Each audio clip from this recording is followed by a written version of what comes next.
would like to introduce the next panel who can share some amazing information for you about NFTs and where they are heading. If you guys are ready, now I'll welcome you to the stage. A round of applause! Woo!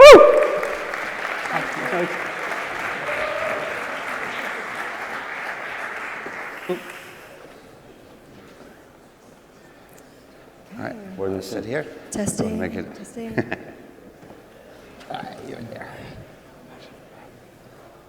Can everyone hear me? 1, 2, 1, 2. Is that good? Yep. Okay, perfect. So thanks everyone for coming.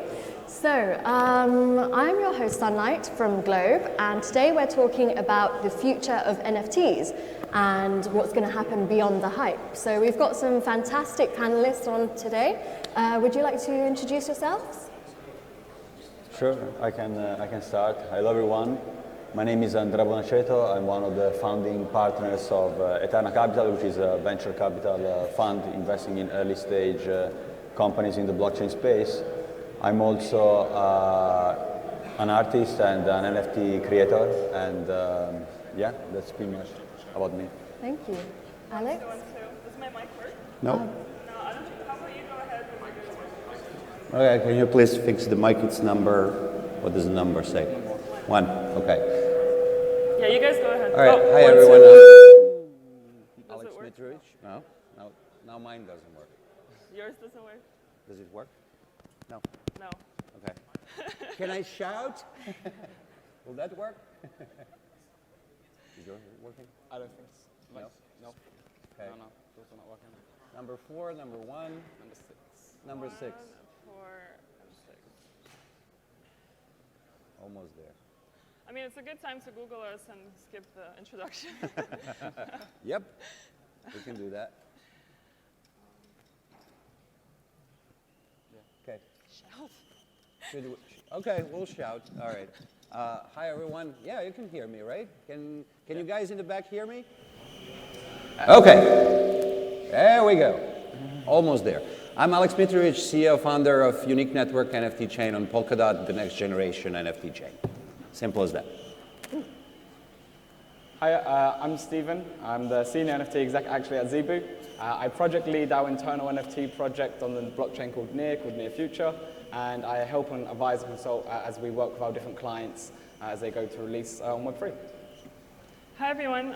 Oh, my mic works. Yes. Yeah, it works. I'm Aleksandra. Most people know me as Aleksandra Art. I head partnerships at Joyn, the co-creation platform for Web3 communities, and I'm also a curator, writer, and sometimes a speaker. Awesome, thank you. So we've been hearing NFTs at the forefront of gaming and arts lately. So what are your thoughts on the NFT community ecosystem at the moment as it stands?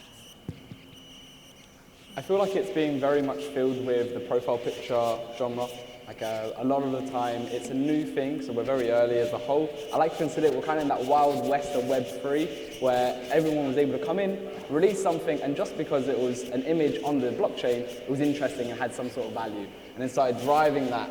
As we've now gone into 2022, there's been a little bit more emphasis on the harder utility behind these projects, introducing different access features, whether that's access to new tools, access to private communities, access to DAOs, all of these different sort of ways. But it's still, at the moment, been centered around these profile picture communities where if you look on OpenSea or Magic Eden, you see what is ranking the highest and what is getting the most volume. It is these larger communities that are just trying to play the cultural sort of game, introducing NFTs into the ecosystem. I think also, if you compare it to last year, we saw that there were several platforms which became really popular really quickly, but they weren't really tailored to individual interests. So a lot of what I'm seeing, like more from the traditional art side of things, is we see new marketplaces, new communities, new outlets. If you look at even like the Tezos blockchain, you see so many different platforms that are offering tools for artists depending on their genre. So you have photography, you have generative arts, you have 3D animation design. And people are really connecting, and I think building more meaningful connections through that. You have more like site-specific events tailored to this, and I think it's just a matter of time for organic growth to take place. What I think? Okay. Can you hear me? Hello? Just shout. Can you hear me?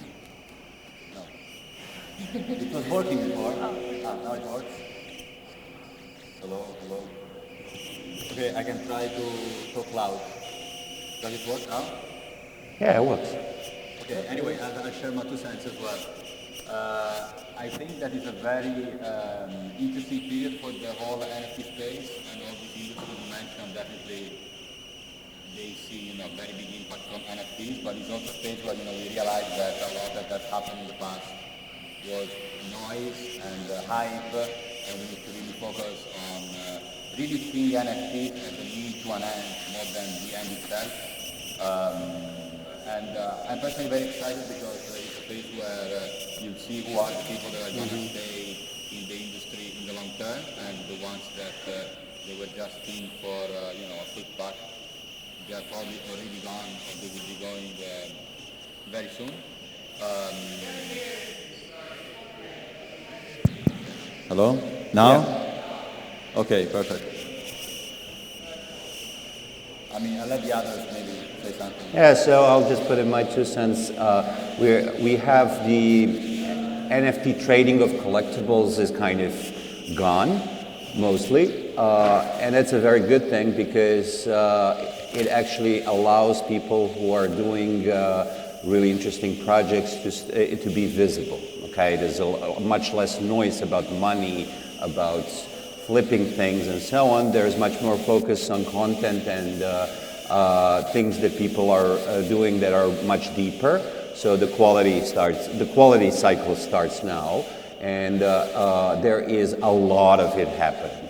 You started all with the hype in 2021, I guess, mostly, but what we are seeing is there are literally hundreds, if not thousands, of very innovative ways people are coming up to use NFTs for different things, and we are seeing a lot of those starting to come out on the market. It's going to be quiet kind of period, but still a very high quality period. So if you're in it for the experiences and for real innovation, now is the best time to build and kind of and start working with people on actual stuff. Absolutely, thank you. So I'm kind of getting the vibe on stage here that you guys think PFPs are over. Is that true? No. But the first cycle is the second cycle is over. There's going to be a third and fourth and fifth, and it's crypto is volatile. Yeah, the whole purpose of like a profile picture collection is built around the community. So it's built around bringing people together. Most of the time, the project has to have some sort of angle that they're going after. It's like, well, the women, they're bringing women into Web3. That's the community that they're going after. And so that's the main sort of thing that they will still be able to do. They'll still be able to say, hey, we want to bring together a group of people.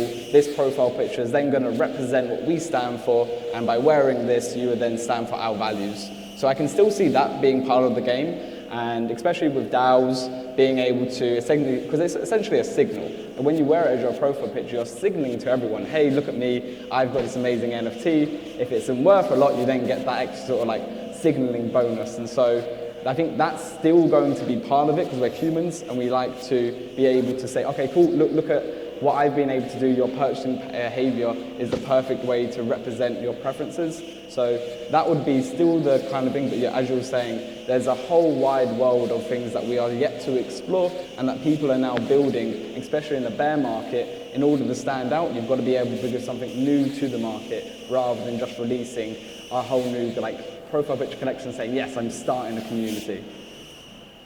I personally, John again. I'll just quickly add while they're fixing.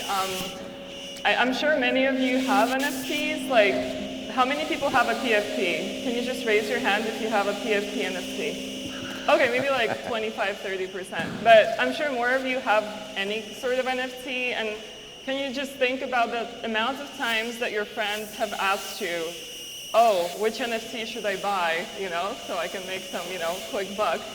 And let's be honest, like last year, what we saw, it was the incredible success. First, there was a distant memory of CryptoPunks, then we saw hash masks, then we saw Bored Apes. And then more and more profile pictures started flocking to market, but a lot of people were speculating on that. And I think that, as Alex was mentioning, like that hype is over, and now if there are profile picture projects, those that I know of, it's actually people that are trying to even like not even market it. Like they're trying to spread the word organically through the communities and see how they can unlock the creative potential, the technological potential, like the narrative storytelling, projects that are building communities in the sense that there's a sense of participation. So like even at Joyn, like we have a lot of projects that are like, okay, how do we introduce like this narrative, or how do we introduce like a competition for our artists? And I think we're going to see more of that, and I think we're going to see more of technology being used in a creative way. So I hope so. Oh yeah. It works? Yeah. Does it work? The big mic does. Yes. Can you hear me? Yeah. Okay, perfect. Finally, thank you. Nice. What I think, as the others said, is that the hype cycle for PFPs is gone.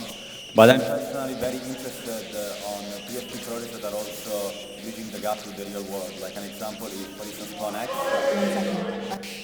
Just louder. I know, guys. Like, I don't know what to tell you. Like, if you can fix the mic. Yeah. Maybe there's another mic we can use. Any other mics? Okay. Then, if it doesn't work, I don't know what to do. Yeah, maybe you can talk into mine. Let's share it. Okay. Cool. Finally, I can speak. Can you hear me well now? Good. Yeah, we can pass this along, maybe, if that's the only one that works. So I've been speaking like for a few minutes and no one heard anything of what I said pretty much. That's fine. Okay, so like in a second I'm trying to say what I was about to say, what I want to say. So I think we all agree that the hype cycle for PFPs is gone, and I think more broadly for NFTs as well. On PFPs, I'm quite interested on projects that are actually bridging the gap with the real world.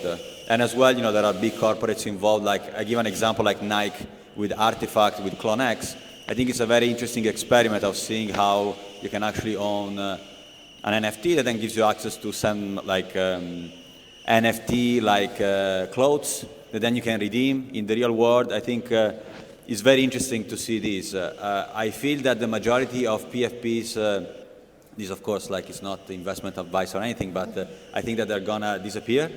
But then you will still have those iconic projects like CryptoPunks and Bored Apes that they did build some extraordinary communities. But for the ones that will have to come next, it won't be enough just to mint a nice picture of an ape and then hype it. You need to have something like more profound. And as I said, even large brands in the fashion industry and in other industries as well will try to come along. It will be interesting to see how they actually do it. No, sorry. Yes. Yeah. Thank you. So you guys kind of touched upon some of the potential industries that can use NFTs, like creative industry and retail. So can you guys go into depth about what future industries that NFTs can make an impact in? Okay, well, the colleagues are... One second. Can you, sorry, you just keep it. Yeah, did you hear the question though? While fixing it? No, I don't think I heard the question. Could you repeat the question? But I fixed the mic though. All right, so my question was, what meaningful impacts NFTs can make in what industries? Well, the meaningful impact, there's very, very little of it, but there is a little bit of it in a lot of different places, okay? What we have now is kind of, in the last year, I have talked to more than 200 NFT projects. They're all doing different things, okay? And I've come to the conclusion that actually there's so many things happening in the NFT space that nobody can follow it all. It's just coming up. And because of that, you have things happening in the music industry, in the digital fashion industry, in ticketing, in climate change things we're doing in every aspect of human activity, you're seeing a lot of people trying to figure out something interesting with NFTs, and a lot of people actually doing some innovative things. A lot of it is going to be dead end, but that doesn't matter. You know, people keep coming at it. That tsunami is now irreversible. Yeah, maybe I can add, like, it's hard to pinpoint one thing because there's tons of creativity, but like for us, working on Relief earlier this year when the war in Ukraine started, we managed to get the Web3 community together and raise $1.5 million through the NFT sale within a day.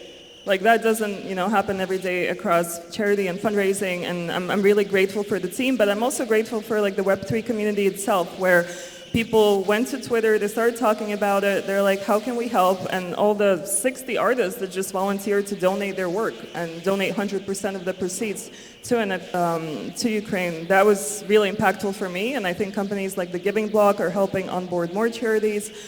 So charity is one component, but I wouldn't discredit that there are many other aspects.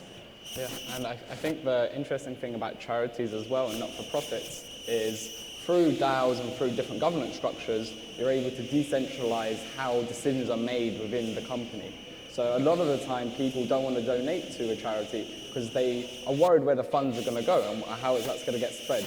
But what if you, as like the donator, is then empowered to decide where everything is able to go? And if you see an interesting endeavor that you want that charity to take, you're empowered to vote and bring together people to focus on that initiative because you believe it's going to give the value. So there's a lot of really cool things that you're able to do with an NFT and different even like token and staking mechanisms to be able to enable these governance sort of structures.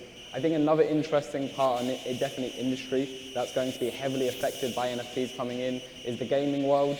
Being able to give ownership back to the players rather than it stay within the actual company itself democratizes the experience and then adds a whole new layer onto it where they're able to then be trading and selling and all of these different items that they're able to find within the game and take it into the outside world as a powerful way to encourage a more positive sort of impact gaming can create, because you can learn so much from just even the economics of trading with one another, and then how people will display different sort of value preferences when they are looking at what legendary sword to buy and why one is more than the other. Hello, perfect it worked. First of all, congratulations for fixing the mic. Explain. Can you hear me well? Okay, cool. In my opinion, it's easier to ask the question from another perspective, like which industries are not impacted by NFTs in the long term. I think it's difficult to give an answer to that. I don't know if there'll be any that won't be impacted, because we are in a situation where we are gradually moving towards a more and more digital society. We see, things like the Metaverse that are taking place. Of course, there's a lot of hype and there is a lot of, stuff that they don't make any sense. But I think for people that have been long enough in crypto over a few cycles, they have seen that over and over again. These are massive micro trends that are gonna change many things and are gonna impact pretty much every industry. So yeah, it's a very, I think, exciting period to be alive, but also a period where you need to be careful on what you do within the space, because there is so much noise and sometimes it's difficult to navigate. Awesome, thank you. So to go back to what you said, Stephen, about gaming. So we've already seen a successful gaming platform. I won't name what it is, but it's seen a massive downfall since its peak. So my question is, how can NFTs enable a sustainable, note the wording here, sustainable gaming ecosystem?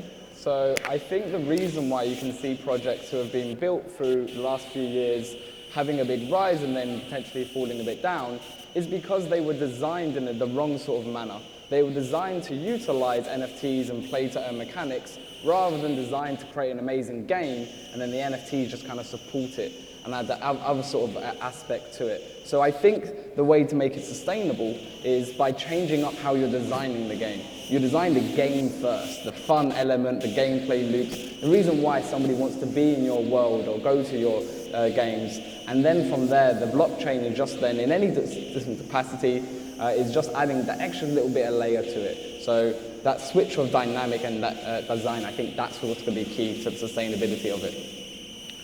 Absolutely. Gaming industry is I think the industry that takes the blockchain wrong every turn they take. Okay, been around for a while, and everybody. Well, from the early days of blockchain, people are talking about how gaming is going to turn it into mass market thing and so on. But gaming industry has mostly done things wrong from the very beginning. And to this day, you have very few blockchain games that are actual games. All of it is mostly, a game of musical chairs where people kind of, are in it for the money, not in it for the entertainment part.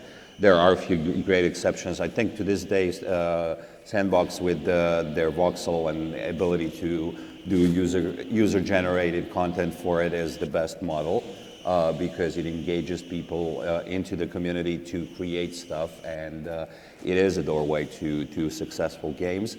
But not even just native blockchain games. There are big gaming companies that are getting into the space, and most of them are getting it wrong as well. Okay, so there's a lot of backlash from regular gamers. We don't want NFTs, it ruins this and that and so on. So it is a tough road for the gaming industry, but it's going to get there. And my view is going to get there through the Metaverse angle, where you create virtual worlds and you start making the ecosystem where you actually have those assets being useful into something more than one game. Okay. We are yet to see that happen in real life. We're still a few years away from gaming becoming the thing. I'm just going to build on Aleksandra's point, and don't miss her panel about the metaverse at 2:30. So basically, yeah, there are several things. First of all, it's the play-to-earn concept. So a lot of people that were playing the blockchain games, it's not really professional gamers. It's people that want to earn money, and that's a different culture. Second of all, it has to be fun. Like a good game, AAA game, takes 2, 3, 5 years to build. So obviously, we're not there yet. And the games that we saw right now, it's either an existing game that says, oh, you can buy an NFT, which is completely not connected to the game itself, or it hasn't been built yet. And I know many people here today, some of the speakers in the coming panels, they are working on really exciting gaming projects, but again, it takes time. It takes it also takes people that are building during this environment. And I think, as we talked about before, the noise is gone, and it's quiet, but it's not quiet behind the scenes. And I really appreciate everyone coming here today, because we're still sort of living and saying the same narratives and theses that we heard last year, or we heard in a headline, but actually, there's so much building taking place that if you just come and attend different meetups, if you read more specified articles, then there's so much more going on. But anyway, so building upon my points, play to earn, it takes time to build. And the third point is it has to be a seamless experience. So for most people, it may be really hard to onboard this space. And I think what worked with digital art and NFTs was that you had platforms like Maker's Place, like Nifty Gateway, where you could buy an NFT without even buying crypto. And I think that for games to succeed, we have to see really smooth onboarding. And that also takes time and investment. On this topic, I remember a tweet from Xcopy that was basically saying, okay, we talk about play to earn, but if the game is shit, it's basically work. You don't play. And this, I think, the key element that everyone I feel mentioned. Right now in the blockchain space, the vast majority of games and even metaverse experiences are quite bad. They're not at par with professional games. So I feel you will have mainstream adoptions of NFTs within the gaming industry when you will have NFT-powered game to achieve that level of standard. At the moment, we're not yet there, but I think that we'll gradually go there. About the metaverse, I definitely see a lot of overlappings between gaming and the metaverse. One key component, though, would also be a technological development from an hardware standpoint, because I don't know if you ever tried to access Somnium, for instance, Metaverse, but I mean, you need to be quite a pro in terms of the kind of specs you have in your computer. You can also have, VR that now, they're also not that cheap. So, and they're also, if you have tried it after like an hour or so that you are with a headset, it's quite bulky, it's not that comfortable. So I think we need, step forwards on that front as well. So thanks guys. So Alex, you actually touched upon, onboarding, and NFTs, they're not a new concept. So why are there still skeptics out there? And how can NFTs incentivize like more widespread use of blockchain? Yeah, I'm glad you asked me that question, because with any new technology, there's skepticism, and I think, it's not like there isn't financial fraud. Like, there is fraud, but obviously, like, with this new technology, we saw a lot of scams in the space, a lot of uncertainty, and probably because the sales were going faster than the security component. So I had a really interesting interview with Fons from Token Proof, and something that they're building is essentially you log in your NFT once, but then you can use what you own to access different things, whether it's like in real life events or online merch orders. And what they were talking about is there is still a long process, because you first need to onboard Web2 brands that are then going to continue offering the service to their customers. And as we know, in the traditional industry, things move much faster than on Twitter. So I think security will be a major component. And I think it's the wider education as well, where a lot of people don't even understand what the blockchain is or what that technology is going. And there's usually a lot of headline readers as well. A lot of people, if they're not in the space, but the way they would see NFTs is they've just seen a big headline of a 16-year-old earns $2 million flipping JPEGs online. And then they think, oh, is that all it is? It's just these random pictures that are going around, and I can just save as, and then now it's mine. That's just the lack of education. That's just the lack of understanding that there's a whole infrastructure and technology built underneath, which is what verifies all of this. So in order to be able to bring on the next wave of people, I think this is the wider education of what the actual blockchain is, and just being educate the billions of this new thing that's coming into the world. Yeah, I don't think we'll be able to educate anybody in that. Blockchain is too complicated for 90-something% of the people who are not technical and so on. We just need to give them useful things to do with it. That's the key. So NFTs are very good at that, because people, they can see them. Okay, it's not something that's code. It's not something that's money. They can see them. We just need to take out all the complex blockchain stuff around the user interaction, and that's it. And you can have the benefits of NFTs and blockchain without people needing to work with it. I think NFT. No, works. It works? Perfect. Yep, just talk louder. Basically, my opinion on this is that let's analyze how NFTs actually came to fame, right? They actually came to fame. Okay, let me change it. I don't know, that mic doesn't like me. I don't know how it works for you, and it doesn't work for me. But so what I was saying is that if we analyze how NFTs really, came to fame, it's true that they were around, before, like years before. But actually, we're in a phase like through COVID where people couldn't meet, and people wanted, to basically find a way, to share. They couldn't go like to art fairs. There wasn't that human component. So it's like NFTs artificially got fast-tracked in adoption because there was something like crazy going on in the world. Generation Z and the young people, it's obvious for them. We need to maybe explain them why a physical card should have a value that actually is deteriorating through time, whereas, a digital one, it's not. Now, we are going, in a post-COVID, hopefully, society, people are still going around, so you still have that dimension of saying, we fast-track the adoption of something that probably without a pandemic would have taken a few years to develop. And now, it just, will take time, but I see it as something that is inevitable because new generations are already very familiar with the concept of NFTs, but of course, for existing, let's say, for the legacy generations, is something that needs to be explained, and sometimes it's counterintuitive. but you know, I'm personally like not worried about like the long-term trajectory of NFTs. Right, and that is a wrap. Thank you so much to my awesome panelists. So yeah, there we go. Thank you for your insight. Thank you, everyone. Thank you very much. Any questions from the audience, or are we good? Yeah, did we- Any questions? No raised hands? Future of have time NFTs? for- Okay, perfect. Thank you so much.